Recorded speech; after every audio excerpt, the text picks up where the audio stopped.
Mientras Donald Trump lanza gases lacrimógenas en contra de los migrantes, tenemos la solidaridad internacional y juntos vamos a alcanzar la victoria hasta romper las cadenas de la explotación, del hambre y la miseria, para terminar con la migración forzada y la esclavitud moderna.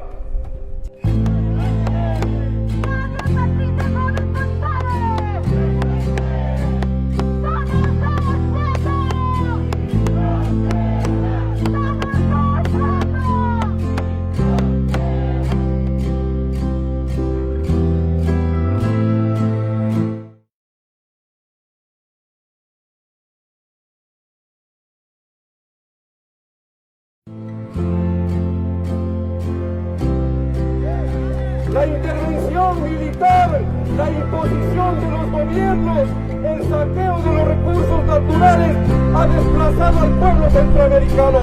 Que no le tenemos miedo ni a Donald Trump ni a ningún fascista. La migración no se terminará mientras los Estados Unidos no saquen los tentáculos de América Latina. Desde Nueva York, New Jersey, Connecticut, para el día de hoy, conjuntamente con ustedes, celebrar un día de resistencia. Los pueblos que históricamente han estado unidos, porque América somos una sola, desde el norte hasta la Patagonia.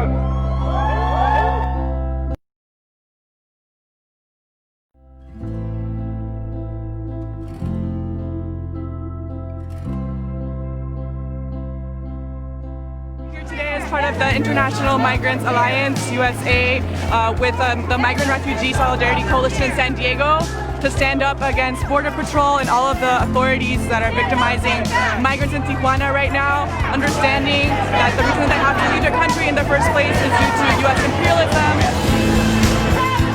plundering their countries, damaging their economy, and giving them no other choice but to leave and come here.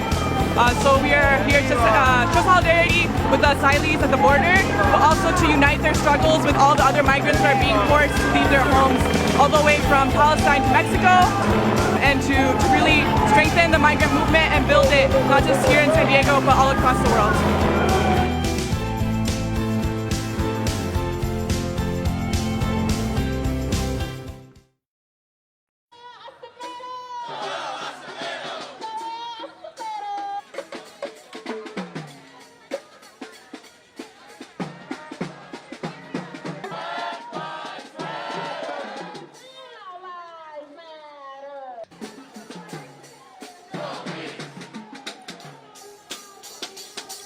No longer will you silence us. No longer will we be overlooked.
Hi, everyone. Welcome. So happy to see everybody filtering into the Zoom.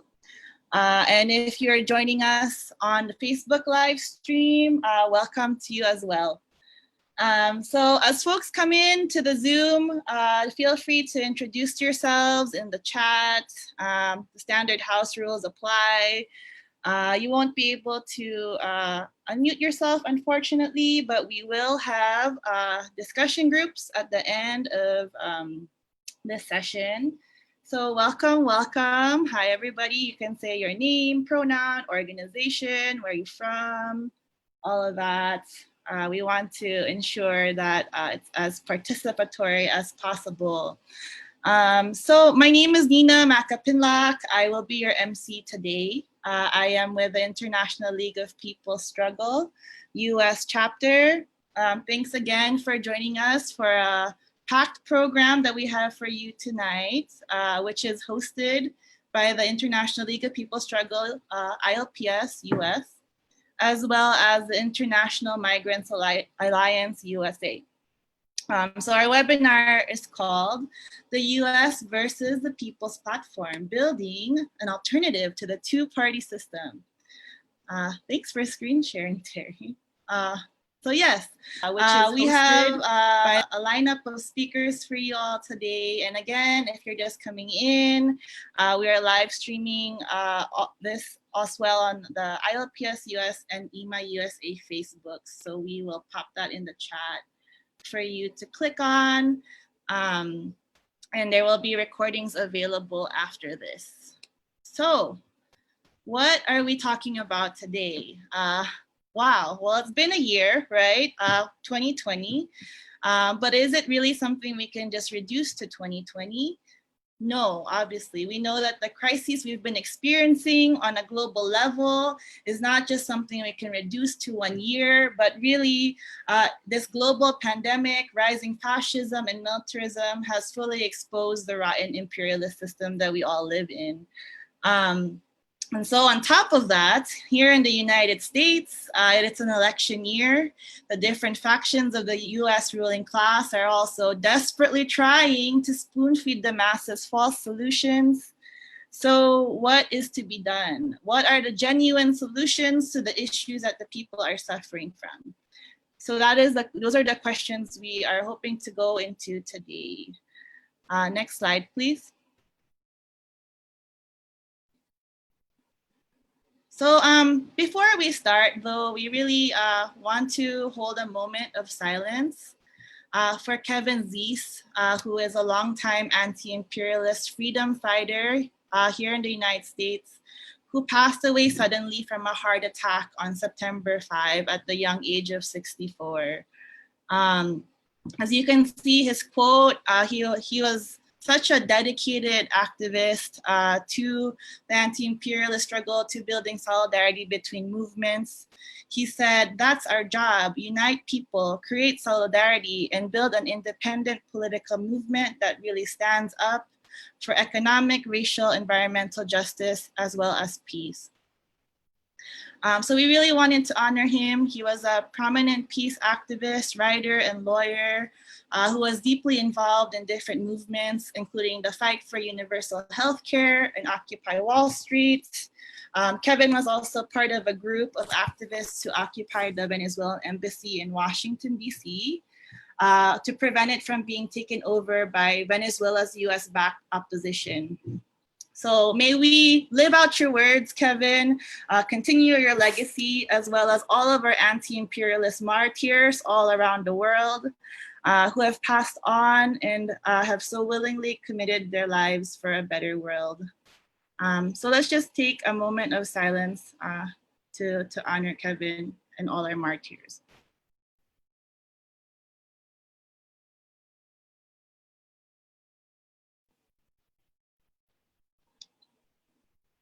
Okay, thank you everyone for doing that. Rest in power, Kevin Zeese. Next slide, please. So we just wanted to quickly go over the agenda. So this is the welcome, it's happening already. We will also go over what is EMA, what is ILPS, the alliances that are hosting today's webinar. And then after that, we will hear a report back from an activist in Students for Democratic Society in Kenosha, Wisconsin.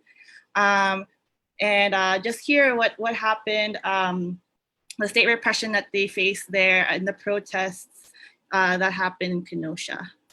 And then afterwards, we'll be joined by Margaret Kimberley, who will give some remarks, critical analysis of the US elections, followed by a presentation of the ILPS People's Platform, as well as the EMA Grassroots Migrants Agenda. So these platforms are alternatives that have been developed in response to the bourgeois elections. They are, really compiled by the different member organizations of ILPS and EMA and different communities on the ground.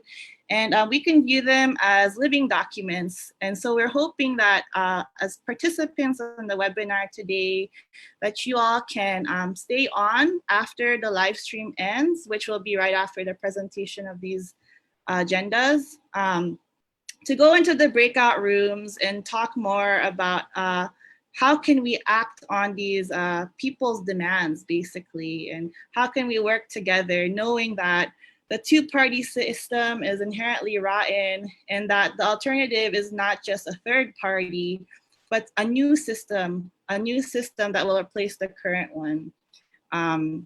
So what does that mean? What does that look like? So we really enjoying you all to stay till the very end and participate in the breakout rooms. And the breakout rooms are aligned with the different demands that we have in the People's Platform. So if we could just go to the next slide. These are the breakout rooms that we have. The first one will be build a movement to end imperialist war, repression, military intervention, occupation, and sanctions, and struggle for a just peace. That will be facilitated by Rhonda. The second will be a movement to guarantee a truly equal economy. 3, movement to end fascism, state terror, racism, sexism, and all bigotry. 4, build a movement to improve the quality of life for poor and working people. 5, end the plunder of the land. It's people the root cause of the environmental and climate crisis. And 6 is the migrants agenda. So just for process, if you would like to join these breakout rooms, please choose which one you'd like to be in and message Bev. Message Bev directly in the chat. Let me see, I think Bev has marked themselves on the Zoom. So just directly message them and let them know, and they will assign you into the respective breakout rooms. And we will repeat this instruction throughout today's webinar. Yeah, so we hope that you'll stay on till the end. It's really important, and we would love to hear from everybody. Next slide, please. Okay. Oh yeah, I mean, you can also send to the whole group. That's okay. You don't have to just send to Bev. So what is the International Migrants Alliance? The International Migrants Alliance is a broad anti-imperialist alliance that upholds and promotes the rights and welfare of all migrant workers, refugees, and displaced people. It is the first international alliance led by voices of grassroots migrant workers, refugees, and displaced people. And I believe there is currently 170 member orgs of EMA in over 60 countries. So because we have a rotten global imperialist system, it necessitates global solidarity. So both EMA and ILPS are global alliances.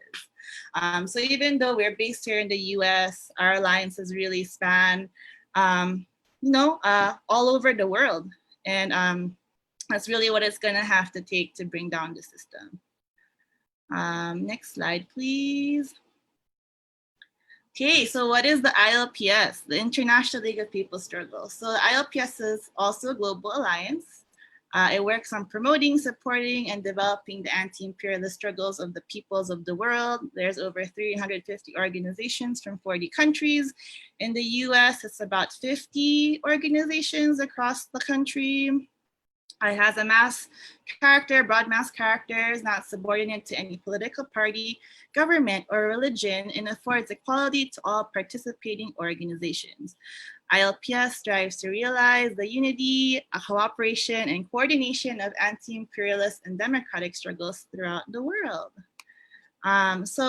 Just to share a little bit about what activities the ILPS has going on, to concretize it for people, this month is actually a month of solidarity for the Philippines. So there's a number of different activities going on that we can send in a follow-up email.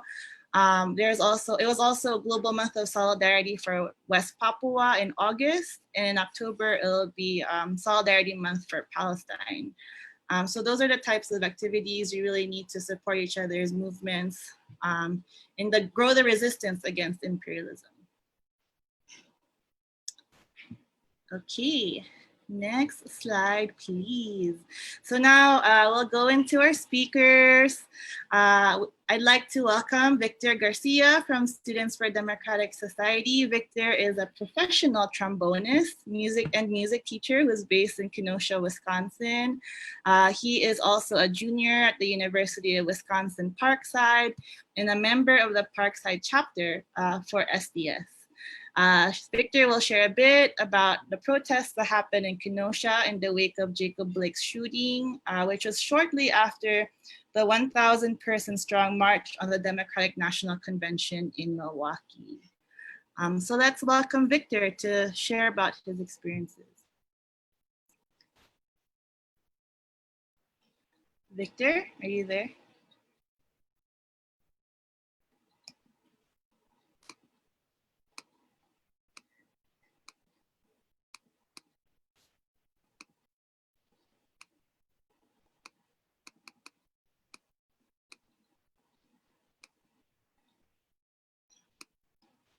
If you're trying to talk, Victor, your mic's still muted. Let me see what we can do here. All good there? Okay, we can hear you now. Okay, perfect. Alrighty. So just to kick it off again, my name is Victor Garcia. I'm a local activist in the Kenosha area. I've been real involved over the past course of years since about 2011 in local events, anything from Act 10 to the Jacob Blake to the DNC. I've kind of been there all along the way. For the week of marching on the DNC, I was only there for the final day, which was Joe Biden was supposed to accept the Democratic nomination and give a speech in Milwaukee, which didn't end up happening because of the pandemic. So I was still really happy to see a really positive march, a lot of great speakers, a lot of great organizations, a lot of great people just out there in general to hit the streets and let them know that the two-party system has completely failed, especially the working class. After the DNC march, I don't think we could ever think of what would happen in Kenosha, and that would be the shooting of Jacob Blake, where he was crippled in front of his 3 kids trying to break up a fight in a neighborhood that's only about a mile from my place of residence. SDS and a lot of other local chapters were on the ground almost immediately at the scene of the shooting, and the protesting pretty much started from there. From there, on Monday night, we led a co-march around Kenosha all the way in front of the courthouse, where peaceful protesters were then gassed and hit with rubber bullets and hit with pepper spraying medics, basically just a war zone of things we had never seen before.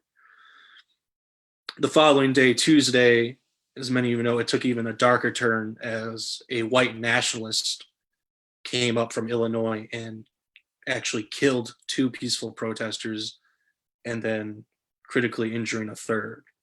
And he goes by the name of Kyle Rittenhouse. And he's been defended and praised by the right wing and Donald Trump himself for what he did. After that, the feds got involved. So we accepted help Wisconsin accepted help from National Guard, Homeland Security, U.S. Marshal, ATM, which is alcohol, tobacco, and firearms. And they were basically there to keep the peace, which they didn't at all. Following Wednesday, I actually hit the ground again, taking a day off of Tuesday, and was actually arrested by one of these unmarked cars that we've seen in Portland, Oregon, and other places by federal agents, and taken into custody illegally with 3 other of my activists, where we spent a night in jail in subhuman conditions, not being accounted for in the prison system, no masks, feces covered, just a real bad time, and only held there for a curfew violation, which is kind of ridiculous. After we were released from prison, we followed up the next day, this would be Thursday, with a press conference and another march, basically showing that they can't scare the passionate and very hands-on approach that the activists in this part of the state and country will show. So we came out that following day, let them know we're out here. You can't scare us with these Gestapo tactics. We're going to keep being here and keep hitting the ground. Then after that, it got even worse. We had Trump visit us. He got to survey the damage and basically use Kenosha as his cheap political points to show that he was going to bring law and order back to Kenosha, even though he's a direct problem that's related to the civil unrest across the nation, especially in Kenosha. We held a counter march there, very, very peaceful. Hundreds of people attended. I was really happy to see that we outnumbered the Trump supporters, which is always good. And then basically after that, the community did a lot of healing. It took a real huge toll on Kenosha. This isn't a huge city. To go through such a traumatic experience really took a toll, not only on the activists, but just the general population. So things have quieted down since then. But just know that your comrades in southeastern Wisconsin are working very hard and very diligently to keep fighting for justice for Jacob Blake, to keep fighting to defund the police and redistribute those funds to mental health and other things like that. And even down to the local level, like my chapter of STS will be moving to actually defund our campus police, because the officer that actually crippled Jacob Blake was a campus officer at UW Parkside and was basically trained there. So we're going to accept that that monster came from us. We're going to take care of that and hopefully get justice for Jacob Blake in the meantime. Other than that, thank you for having me on. This has been great. And I hope that you guys go out there, you hit the ground, because the only way you're going to change anything is by being directly on the ground.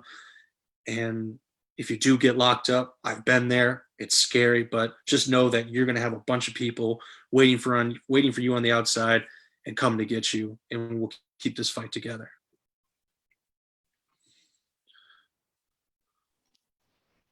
Thank you so much, Victor. It's so powerful to hear from you. Also, inspiring example of youth activism out in the Midwest, which has really seen so much, ferment and activity in this uprising. So I just want to encourage folks to share their questions in the chat. We will have a short question and answer after Margaret Kimberley's remarks. Margaret is actually will be joining us in 5 minutes. She's actually coming from another meeting. So I know some people just trickled in, so I'm just going to reiterate what this webinar is. So again, this webinar is US versus People's Platform, building an alternative to the two-party system. So if you're just coming in, please rename yourself, name, pronoun, organization, whatever you'd like to put in there. Yeah, we have a few minutes to kill till Margaret comes on and joins us. And she is an excellent speaker and will share a bit of her analysis on what's going on. A very experienced writer on elections, and actually released a book this year. Wow, that was only this year. on the different presidents of the United States. So yeah, if people have questions for Victor, please ask them in the chat. some of us actually in the International League of People Struggle were in Wisconsin for the march in the DNC. The ILPS signed on to the march in the DNC, and just the next day or a few days later, the Kenosha shootings happened, and the comrades who organized the march in the DNC had to, took to the streets right away in response. And so thank you so much for being an inspiring example and for really holding it down over there. Any questions or comments so far from folks? If not, I'd like to just go over the breakouts again, because there were some people who joined us. If we can go to that list.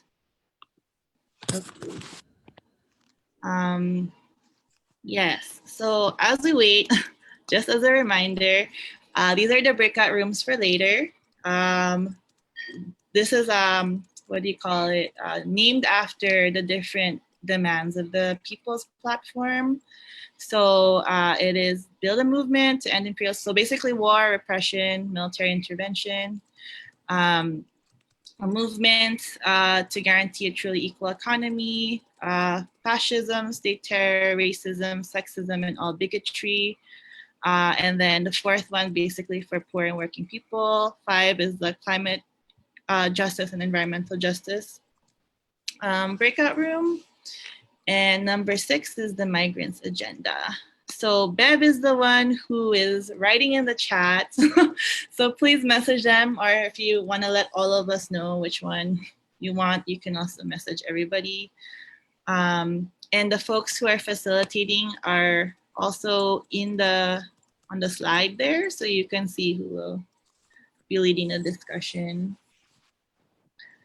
Yes. So we have 1 more minute. If people have questions. Okay, here's a question. All right, thank you, Bert. Wondering, what is the current situation in Kenosha? Have things quieted down? Is there a National Guard presence? Victor, would you like to answer that question? Yeah, I can take that. Am I unmuted again? No, you're good. You're good. We can Good. hear. Okay, perfect. The current state of Kenosha as of right now, things have significantly quieted down. They actually reopened the courthouse. That was kind of the apex of the things of where things were taking place. That's where all the gassing and the basic standoffs of the protesters versus the police state, basically.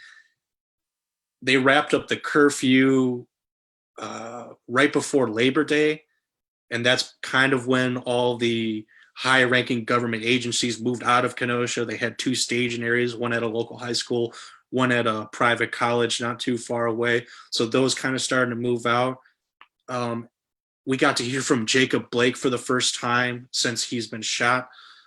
He's in a stable condition in Kenosha, except for the fact that he can no longer walk, which is a terrible tragedy. You can actually find his video on Facebook, him addressing the community. That's a very powerful and wise perspective to hear from a young man who had his legs and most of his life taken from him. Other than that, there hasn't been any illegal arrests basically since the Wednesday night that I was taken and 50 other people were taken. Other than that, it kind of seems to be dying down a little bit. Everyone's kind of cleaning things up. There's still a lot of plywood on businesses. There's still a lot of destruction.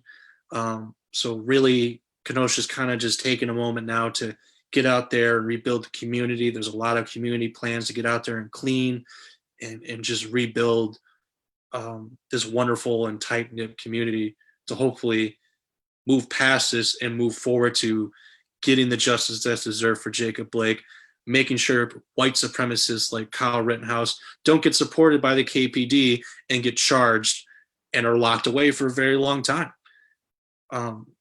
So if you're looking to help Kenosha, the best thing you can do is find local groups, and this is kind of on me to find the more local groups. Donate money. There's a GoFundMe page for a predominantly people of color, low income called Uptown Kenosha that was almost completely destroyed by outside agitators. And they can really use the money because those are the type of people that it's a small business. They've been there for a real long time.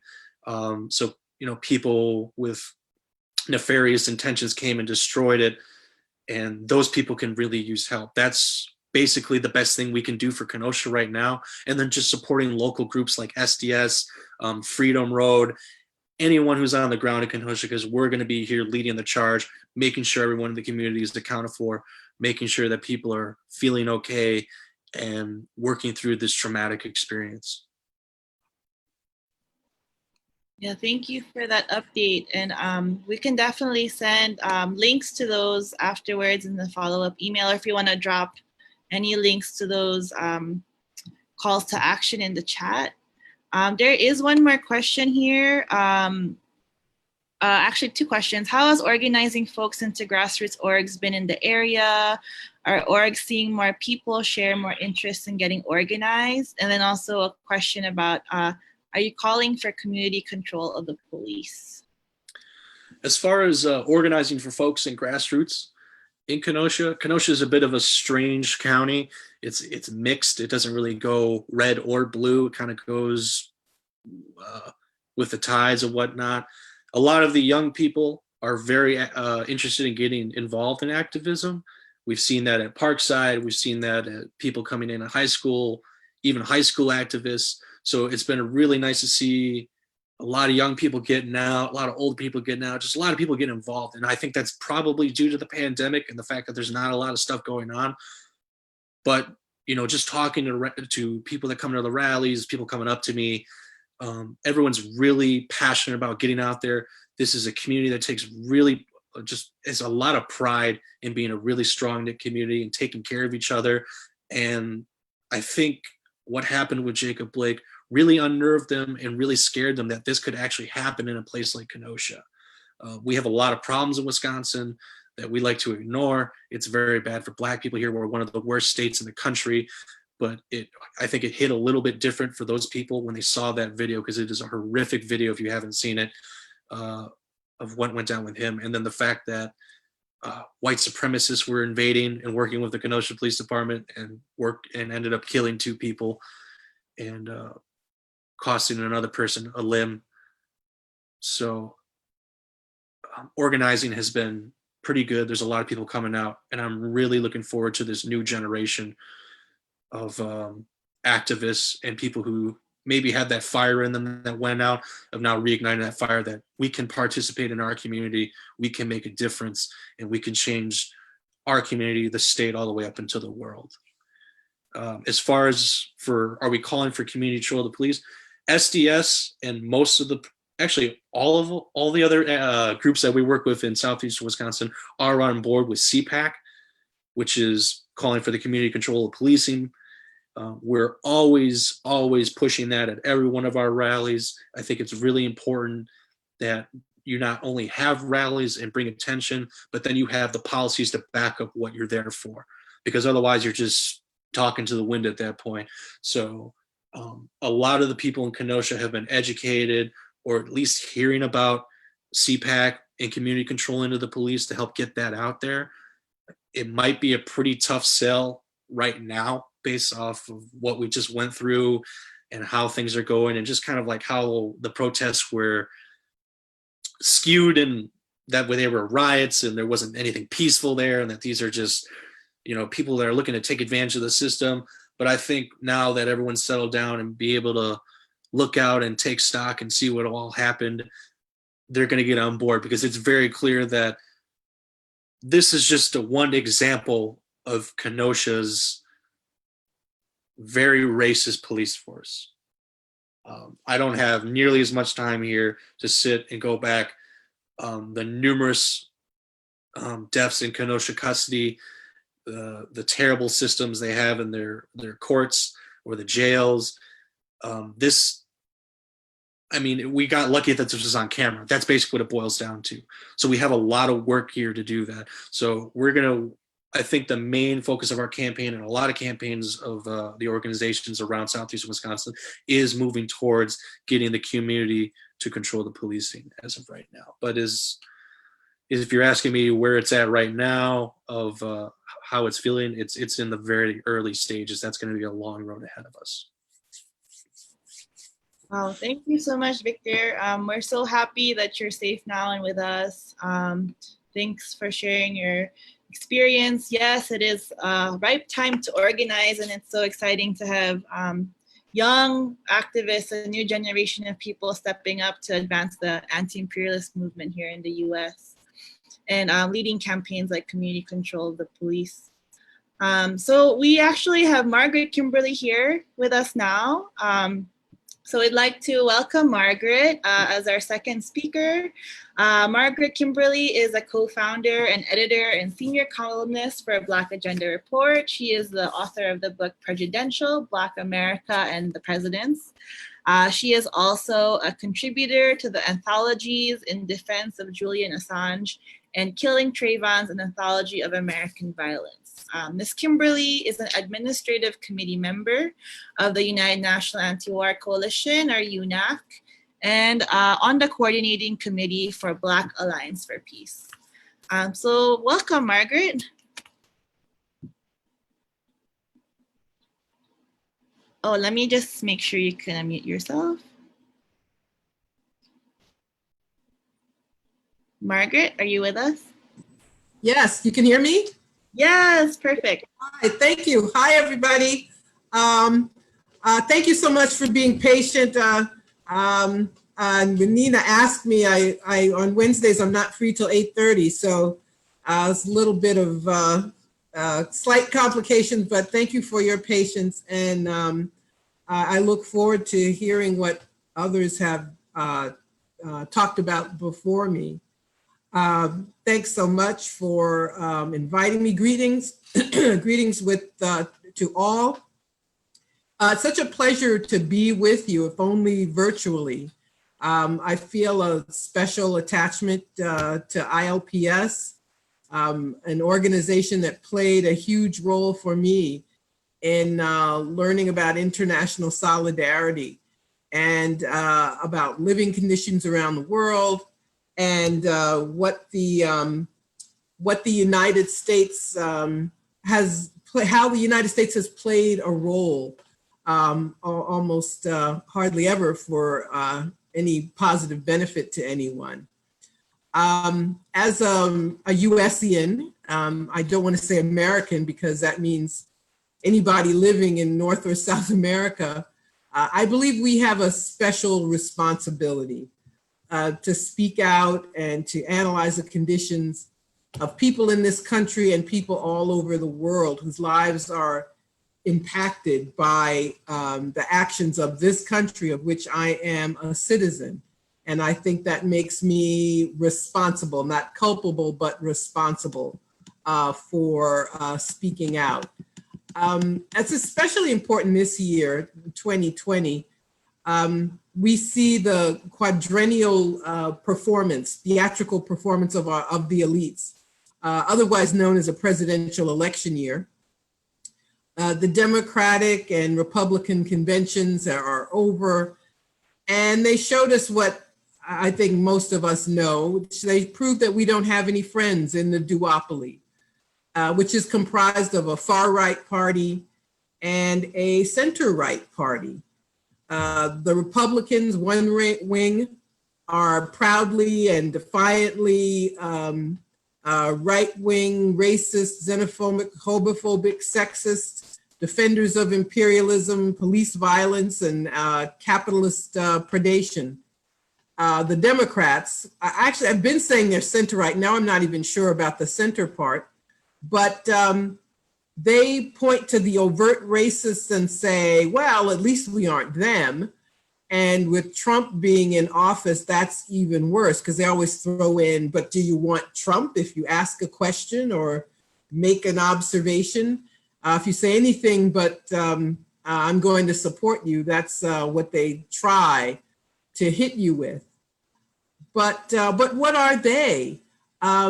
The Democrats could have saved the post office. They could have raised the minimum wage, but they've chosen not to. there were Democrats who, like Joe Biden, who voted to invade and occupy Iraq, and people who they drag out at this horrible convention. I had to read analysis of it. I can't watch these people. But anyway, Hillary Clinton and John Kerry as supposed counterweights to the Republicans. But what did they do? They, as senators, voted for the Iraq War. As secretaries of state, one destroyed Libya, one tried to destroy Syria.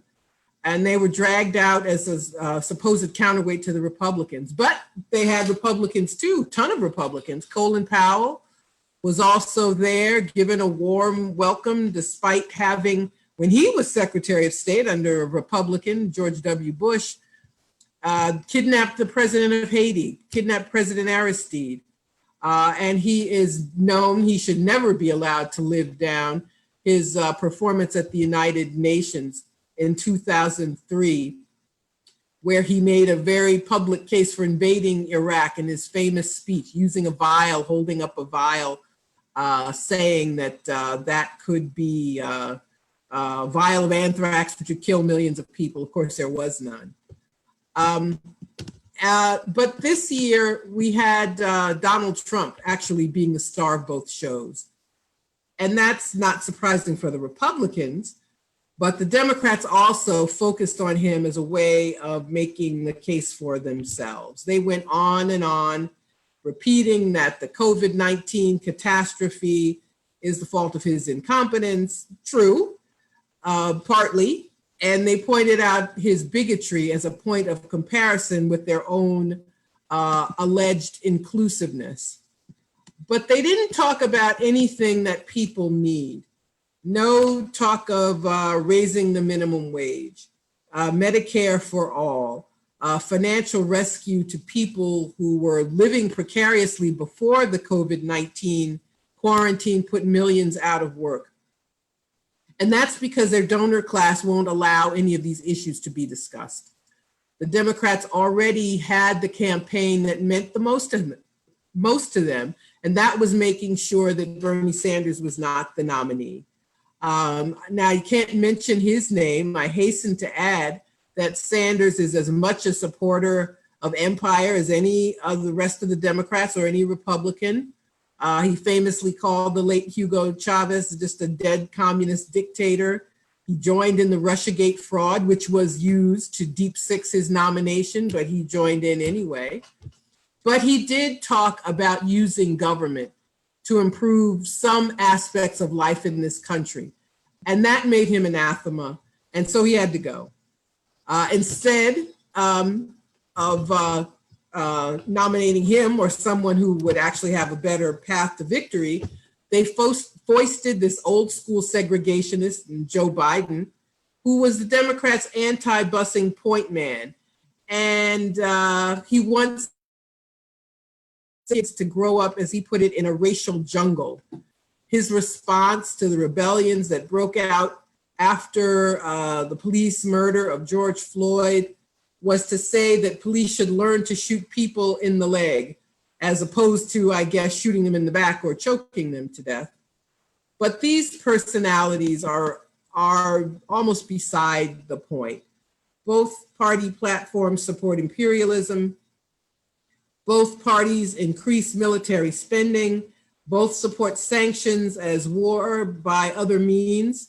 And Democrats' only criticism of the Trump regime change plot for Venezuela is that it has failed. They are not opposed to it at all. And I point out why the two parties must be opposed by anyone who wants justice in order to make a larger point about electoral politics in this country. Elections have to be, we have it backwards. Elections should be the end and not the beginning. The greatest mass movement, one of the greatest in US history, the Black liberation struggle, accomplished a lot. Everyone knows that and fetishizes that moment without talking about what was accomplished and how. The fascism that everyone debates now already existed in the Jim Crow politics, which lasted in this country for nearly 100 years. Jim Crow ended because the people were in motion, because they were determined, and they expressed concrete demands for voting rights and an end to legal discrimination. And they made demands in spite of the wishes of politicians. They made demands they knew politicians didn't want to meet, but they didn't care. They knew they had an adversarial relationship with power, and they persisted because they knew they didn't have any other choice. And 50 years later, they're still showing us the way. It's especially important to learn our political lessons this year. It's true that the Republican convention and the Democratic conventions are more like professional wrestling with fake heroes and equally phony villains, yet they resonate with many people and distract them from the hard work ahead of us. But I think I'm preaching to the choir here. Your People's Platform and Migrants Agenda express quite well where our attention should be focused. Donald Trump won, I won in quotes, and I am going to digress a little here. Let's talk about how elections are run in this country. We have the worst electoral system in the world. Donald Trump stole the election the way Republicans always do, by suppressing the Black vote. And the Democrats, once again, didn't say anything about it. So when I say he won, I'm going to say he won the Electoral College narrowly, in large part because of his anti-immigrant, xenophobic positions. He and his supporters, let's not beat around the bush, want America to be a white people's country. That's why they built a wall, in part using money stolen from Venezuela, but not enough people talk about why there is migration to the US at all. People come here after their countries have been under military attack from US forces or their proxies, and economic attack through these horrible sanctions that have killed thousands of people as surely as bombs or bullets do. Other nations are impoverished by trade deals, by neocolonialism, and the outright theft of resources and assets. So it's little wonder that people who come from the global South seek to improve their lot in life by migrating here. But here in the US, a supposedly developed, advanced country, and we need to stop saying that once and for all, the population already here face similar treatment.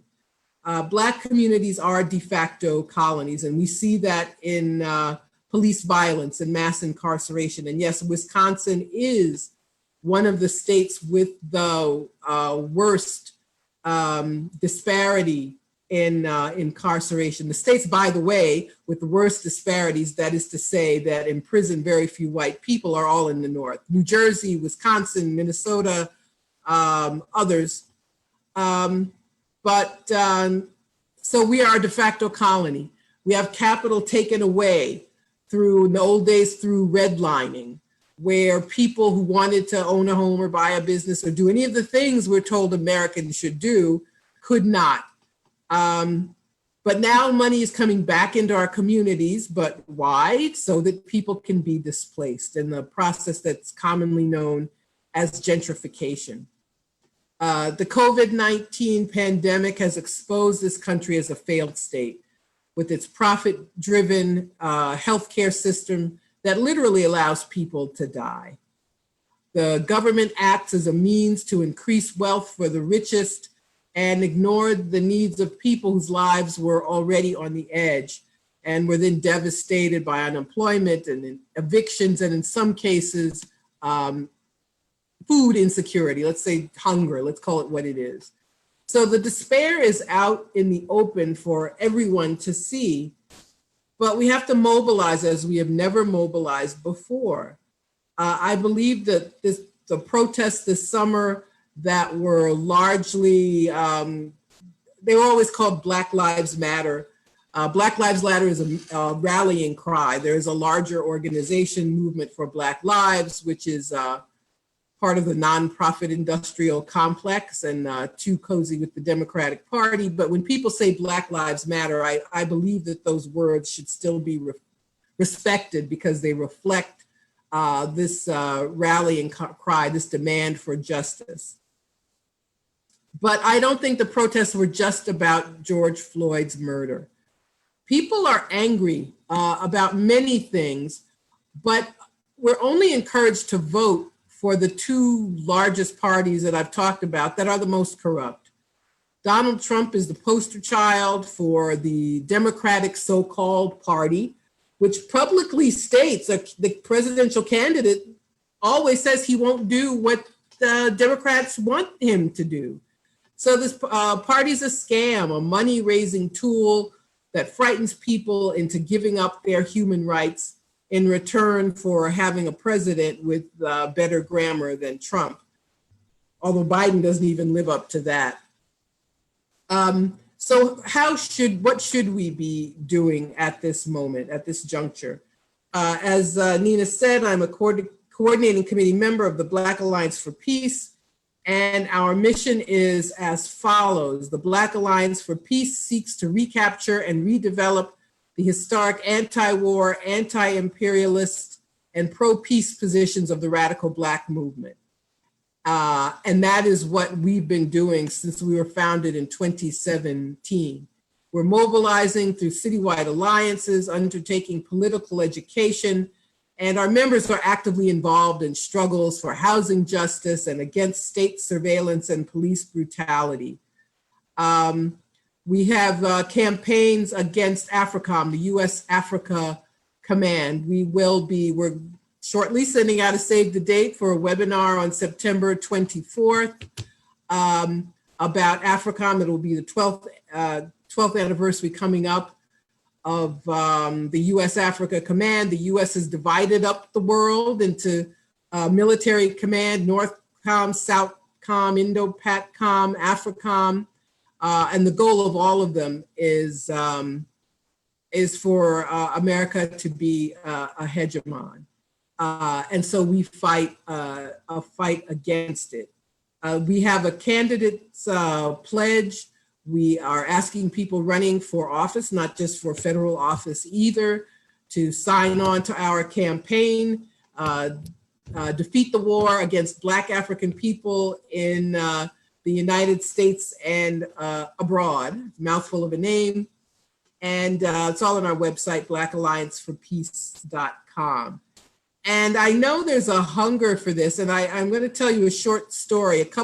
Yesterday, I posted on Facebook a photo of a building which was a hotel, the Hotel Teresa in Harlem. And in 1960, Fidel Castro came to New York to speak at the United Nations, and he ended up staying in Harlem. Malcolm X was among those who encouraged him to do that. And while he was there on 125th Street, he met with Khrushchev, he met with Nehru, he met with Nkrumah, he met Malcolm X and other world leaders. And there were huge crowds, and people loved the fact that Castro had chosen to stay in Harlem. That is what we need to resurrect. I wondered, sadly, if people now know who the leader of Cuba is and how they would respond the way people did at that time. So much has happened since then. The movement was crushed. It was also co-opted with the help of a newly developed comprador class at Black Agenda Report. We call them the Black Misleadership class. And we have to fight against them as well. So I think my 15 minutes are up, and I want to thank you all for inviting me again. And if anyone has questions, I'm happy to answer. Wow, thank you so much, Margaret. That was such a robust and comprehensive overview of the elections and the situation of our country right now. Yeah, and thank you for sharing too on Black Alliance for Peace's work. I put in the website in the group chat. People should definitely support their work. I know there's an ongoing fundraiser too, to help with the organizational aspect of BAP's work. So there are a few questions in the chat for you. There's one from Nate that says, how can we raise awareness of Biden's role as an architect of mass incarceration and warmonger both now and after the election if he should win? Yeah, Biden, I think we just have to be honest, and we can't allow people to browbeat us into supporting this awful man. Anybody who's part of this meeting is an anti-imperialist. So you can't vote for him. You can't vote for the Democrats. I personally am a Green Party member. Whatever your political affiliation, you cannot vote for him.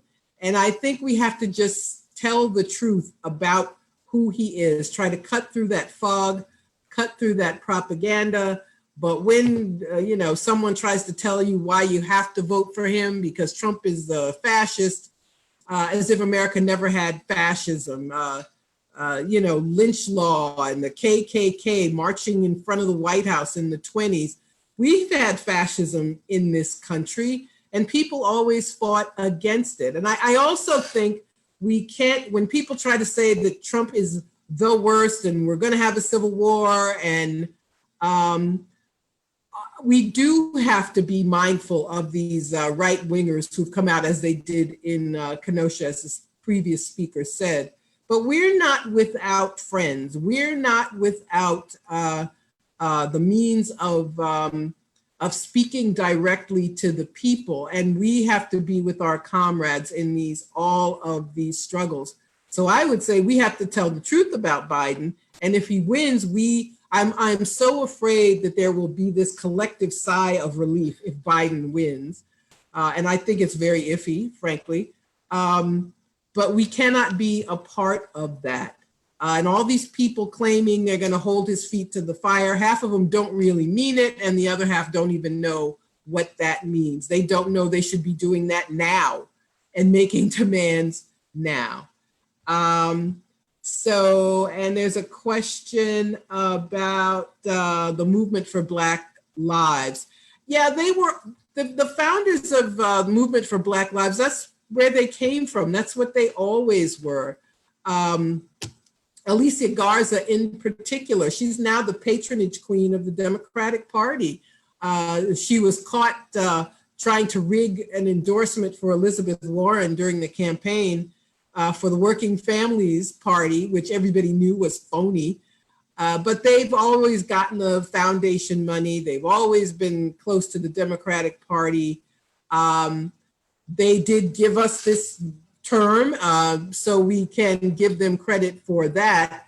And there are Black Lives Matter chapters all over the country which are not truly affiliated with them. So we cannot discredit those words or that movement. If Trump loses but refuses to leave office, I don't think Trump is going to refuse to leave office. If Trump loses, he's gone. There are disagreements in the ruling class. There are people who don't like him. I think they will just escort him out. I'm not at all concerned about Trump not leaving office. And he can't change the Constitution between now and January 20th. If he loses on January 20th, he's not the president anymore. End of discussion. What he can do is demand a recount, like Democrats failed to do. In 2016, it was the Green Party that asked for recounts in those states that flipped.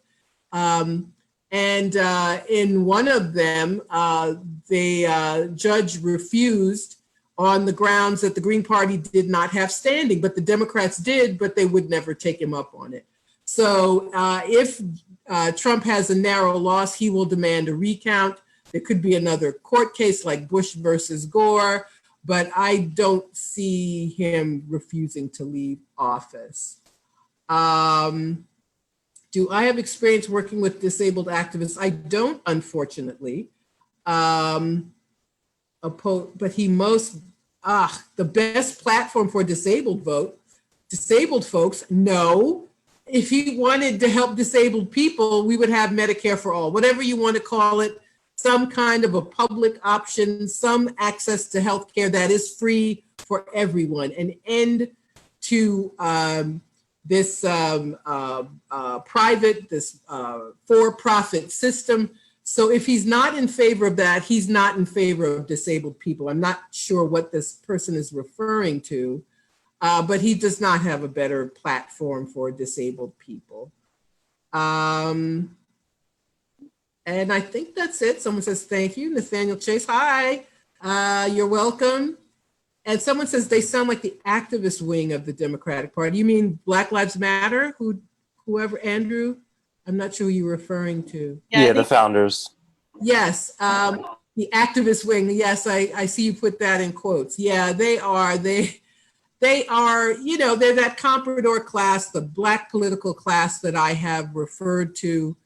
And that is their value to the system, but they're not valuable to us. This is a time to be revolutionary, and that word scares a lot of people, but that's the only way to save the planet. It's the only way to bring about peace, to save people from this poverty that's been the direct result of how the actions our government takes. We all have to be revolutionary.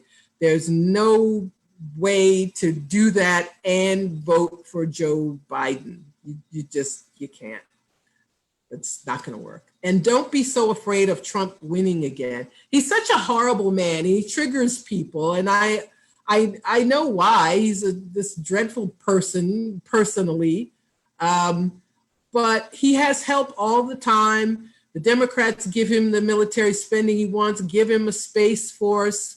Obama deported more people. I mean, talking about migration, actually deported more people. They're both the parties of war. If Ruth Bader Ginsburg drops dead, we will not be worse off if Trump picks her replacement. And they always find something to dangle over your head, but the Supreme Court, we can fight against the Supreme Court. And when I talked about the liberation movement, that's what people should remember. Those people who could not be co-opted yet, who weren't co-opted, and who kept up the struggle for years. That's what we need to do again. Wow, thank you so much, Margaret. Yes, we all have to be revolutionary. I feel like everybody is just applauding on the group chat right now. Thanks. Thank you for your applause. Thank you. So much truth has been spoken. Yeah, totally on point. So thank you so much for grounding us in that framework, Margaret. I think it gives us a really good overview of what's ahead of us as anti-imperialists. So I'd just like to transition us now into the next part of the program. Now that we've heard from our amazing speakers. And also, yes, we will send out links to all of the events that were referenced during the speeches. So watch out for that follow-up email. But we just like to go into the presentation of the People's Platform and the Migrants Grassroots Agenda now. First we'll have the ILPS People's Platform, which will be presented by Rhonda Ramiro. Hi, everybody, and thank you so much, Margaret, for, grounding us in that reality that this is the time to be revolutionary. This is not the time to be reformist. And it's definitely not time to play the middle, which is what we can expect from Joe Biden, or not even the middle, but really just another wing of the reactionaries in this country. So I have the opportunity to present the ILPS US People's Platform tonight. And just to give a little bit of background as to how we came up with the platform and kind of came to this place of even doing this webinar.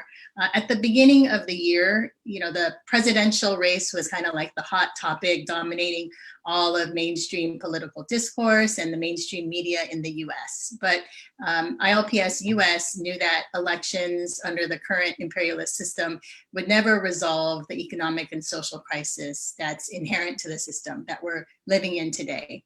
But then at the same time, we also knew that the discourse around the elections were already starting to agitate people and make openings for talking about what kind of change would be needed. And this was at the start of the year. But then, come March, we have the COVID pandemic. We have the worst economic crisis that we've seen since the Great Depression. We have the surge of uprisings against police repression, and conditions became even more ripe for raising people's consciousness about the issues facing them. And even more so, like getting them involved in wanting to do more, to take action. And so we knew it was important to, in this kind of environment, seize the opportunity to promote an anti-imperialist analysis of the issues and, not cede political space to the reformist or outright reactionary and fascist positions, which would be fighting for the hearts and minds of people. And so this is how we came to create the People's Platform. What is it that an anti-imperialist analysis makes us understand we need to campaign on, we need to take action on, we need to demand and build a movement for in order to really create change in this country. And so if we can have the next slide. This is what we came to, a 5-point People's Platform built around 5 main areas. The first being on the economy, building a movement to guarantee a truly equal economy. Number 2, building a movement to end fascism, state terror, racism.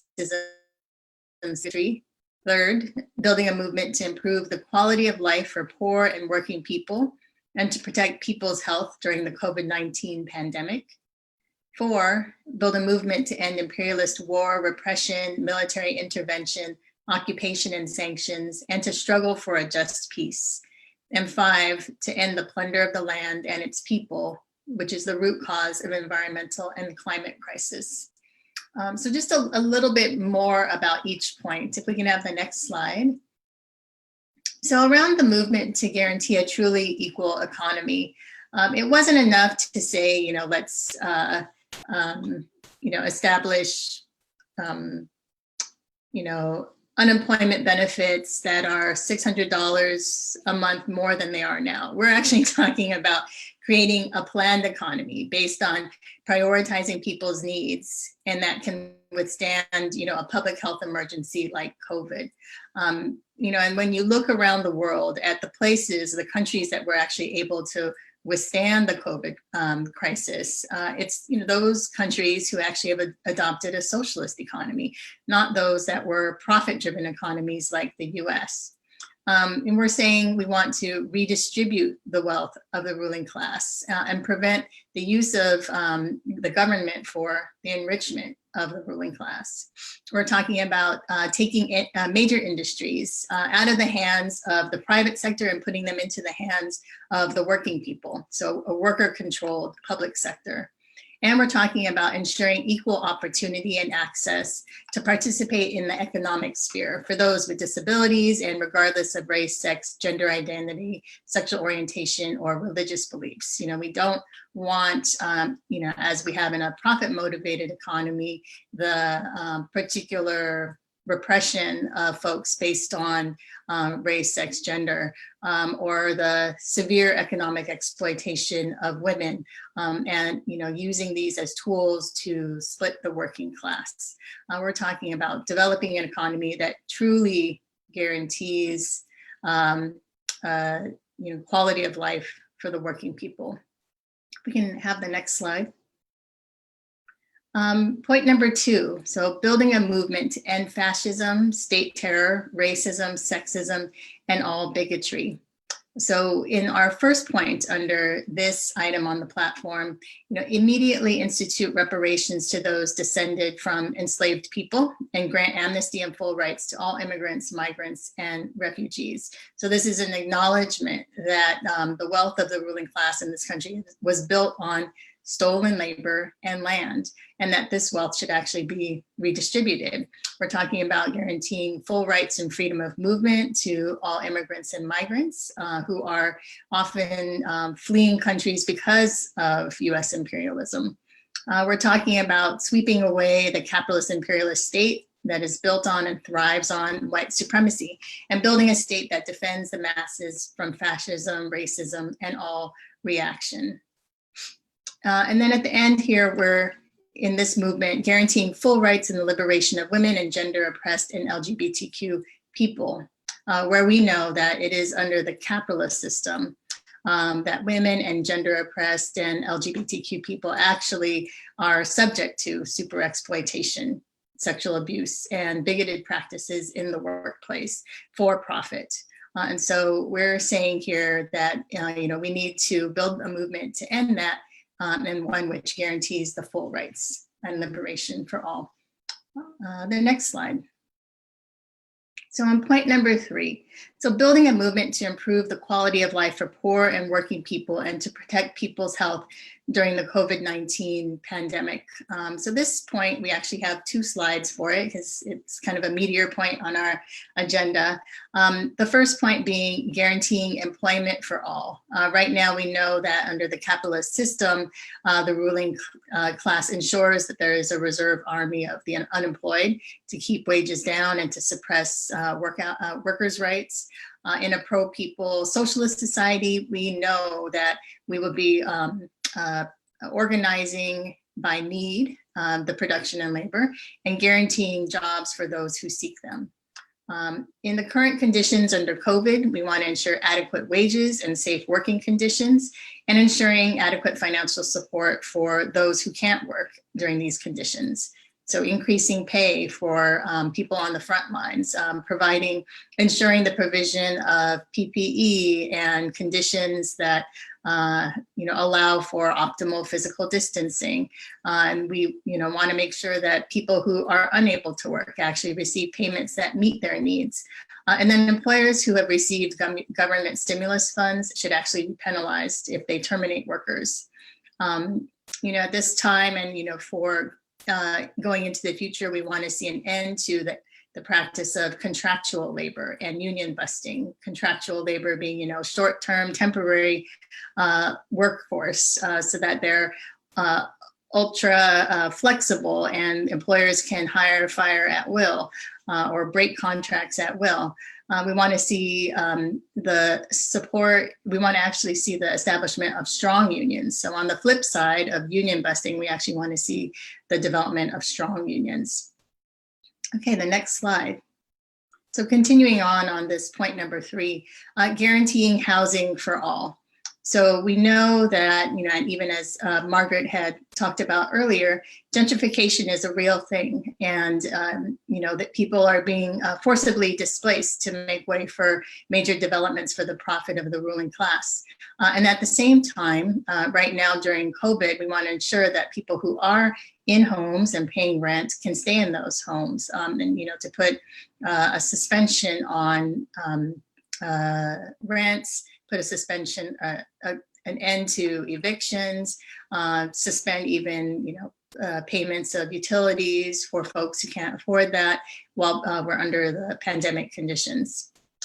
We want to see nationwide mass testing, increasing in health services and enacting protective measures for people who are most susceptible to COVID-19.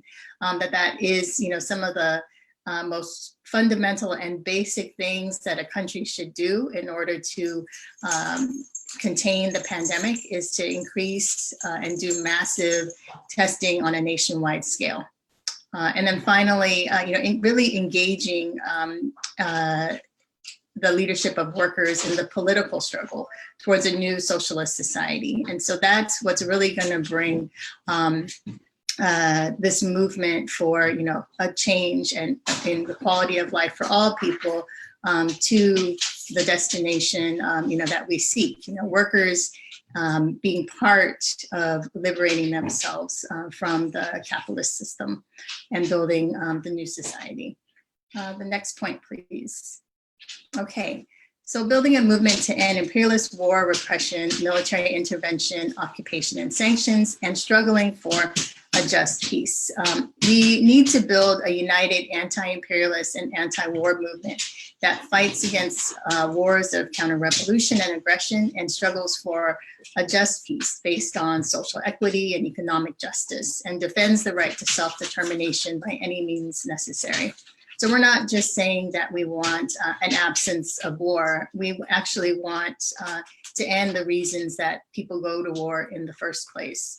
As in this slide, as this slide here says, as Lenin said 100 years ago, imperialism means war. And so people, or today, we continue to face these wars of aggression because as imperialism goes through crisis, the ruling class increasingly turns to war and fascism in order to clamp down on dissent. And so we are, facing, and as Margaret talked about earlier, outright wars of aggression, as well as war by other means, such as sanctions. We're seeing counterinsurgency, and we're seeing wars that are disguised as a war on drugs or a war on terror, but it's really a war on the people. And then the other half of this point is let's shut down, oops, can we go back? Thank you. Shut down the imperialist war machine and all of its tentacles. And so we're talking about campaigns to end sanctions, to shut down the military bases around the world, to shut down the US Pacific Command and AFRICOM, the Africa Command, Special Operations Commands, and all the commands around the world. And let's definitely, end sanctions. And finally, ending US aid and weapons to all regimes that are using them against their people, and that we do this, build this movement against war in solidarity with movements who are fighting US war occupation and counterinsurgency on their lands. And then finally, the last point on the ILPS People's Platform is ending the plunder of the land and its people, the root cause of the environmental and climate crisis. And so, as the ILPS Commission on the Defense of the Environment has stated, imperialism is causing massive ecological devastation and intensifying climate crisis. And this has led more people to live in inhumane conditions while concentrating global wealth and resources to a small elite. We need to wage a united anti-imperialist struggle against this system and its inherent tendency toward the crisis of overproduction, which is the root of the environmental and climate crisis. So our calls are struggling against the unrestricted monopoly energy industry and the crisis of overproduction, demanding oversight and a cleanup of all oil and chemical spills with full compensation to those affected, resisting land grabs and attacks on indigenous sovereignty by monopoly corporations and state forces that ensure their construction, and fighting for a genuine, just transition towards a pro-people socialist economy that puts the lives of people and the sustainability of the environment at the forefront. And that is the last point on the ILPS People's Platform. I think as Nina mentioned earlier, we consider this a living document, and during the breakout groups later tonight, we're going to be discussing the different points and trying to get your feedback on how we can add and improve to the People's Platform. So thank you. Thanks so much, Rhonda. So just again, another reminder, if you have not already signed up for a breakout room, please message which one you'd like to be in. It seems as though breakout rooms number 1, 3, and 6 are already full. So please choose from the ones that are remaining, which are in the chat. So thanks, Rhonda, for going over that. Next, we'll have Terry go over the Grassroots Migrants agenda. Hi, everyone. I'll just talk briefly, and myself and Adrian Sebastian from EMA USA will share on the Grassroots Migrants agenda. Here is the 5 points on the Grassroots Migrants agenda. And it's not surprising, there's some overlap with the People's Platform of ILPS US. EMA internationally came out of the concern number 15 of ILPS, which is on the rights and welfare of migrant workers, diaspora, and refugees displaced by imperialism and local reaction. So EMA was launched actually in 2008 after the economic crisis in 07-08. And then also when the UN was trying to develop a global forum on migration and development, grassroots migrants came together and formed EMA in 2008 in Hong Kong with hundreds of participants and now 170 organizations in over 60 countries. And we came up in EMA USA with this grassroots migrants agenda to really talk about the struggles we've been waging on the ground, from the border to the interior against ICE in the context of this pandemic and economic crisis. And this is what we came up with, and we hope to talk with you more about in the breakout groups. So the 5 points are here, and we'll just kind of run through them. And the summary of the general calls within which we will develop some of the specific campaigns and engage people to help lift up these calls. So again, it came through the work of EMA internationally. There was a Migrants Manifesto, a position paper on COVID-19, and a memo we released as EMA USA on COVID-19.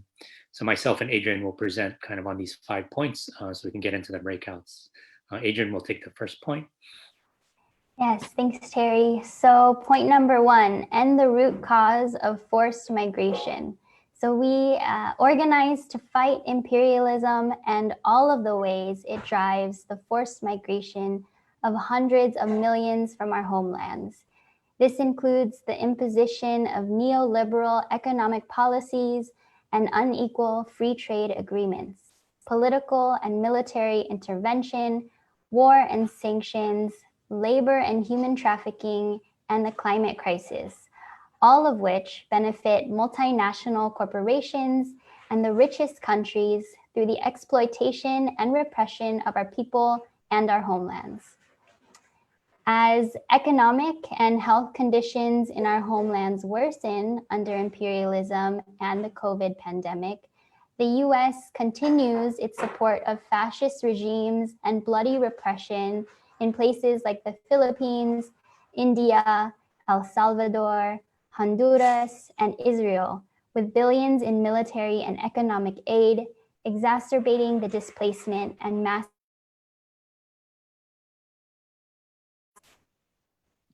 Right, and Margaret actually talked about this, the root causes of forced migration today. So that's our first point on the migrants agenda. The second point is advancing the rights of migrant workers and families, refugees, and displaced people. In the context of the COVID pandemic and the increased xenophobia and scapegoating of migrants in host countries around the world, we uphold and push forward the rights of migrants, refugees, and displaced people against the intensified policy and physical attacks on their well-being, especially the most vulnerable, children, women, elderly, LGBTQIA, and those facing blatant racism and repression, such as Black and brown migrants in countries like the US. This includes their right to safely migrate, to gain asylum, and remain or return home, and their rights as migrant workers to living wages, health and safety protections, and equality.